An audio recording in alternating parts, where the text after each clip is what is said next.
আসসালামু আলাইকুম, কেমন আছেন সবাই? আশা করি আল্লাহর রহমতে ভালো আছেন। তো একটা ডিম ভেঙে তার মধ্যে কিছুটা ময়দা নিয়ে এমন একটা রেসিপি বানানো শেখাবো আপনাদের আজকে, আপনারা দেখে অবাক হয়ে যাবেন। তো আমি প্রথমে একটা ডিম ভেঙে নিলাম, তারপরে কিছুটা ময়দা অ্যাড করে নিলাম এর সাথে।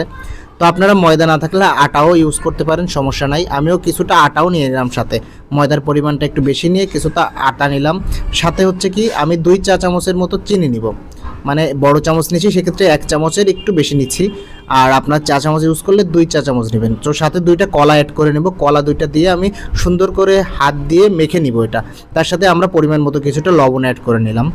তো এটা সুন্দরভাবে মাখার পরে এরকম একটা গেটআপ আসবে, আসার পরে এটা দিয়ে আমরা এমন একটা জিনিস বানাবো আপনারা দেখে একদম পুরো অবাক হয়ে যাবেন। সাথে আপনারা কিছুটা ঘি অ্যাড করতে পারেন, আমার বাসায় ঘি ছিল, আমি সাথে কিছুটা ঘি অ্যাড করে নিলাম। ঘিটা দিয়ে এভাবে মেখে নিতে হবে, তাহলে একটা ঘি ঘি ফ্লেভার আসবে। তারপর আমরা চুলায় কিছুটা তেল নিয়ে নিলাম, তেল নিয়ে প্যানে করে আমরা এটা ভেজে নিব। ভেজে নেওয়ার পরে এমন একটা জিনিস তৈরি হবে আপনারা কল্পনাও করতে পারবেন না, এত সুন্দর একটা মুখরোচক খাবার তৈরি হবে। তো আমরা এটা ভেজে নেওয়ার পরে আমাদের মানে বেশি টাইম লাগবে না ভাজতে, এটা অল্প টাইমের ভিতর আপনারা এটা সুন্দর করে ভেজে নিতে পারবেন।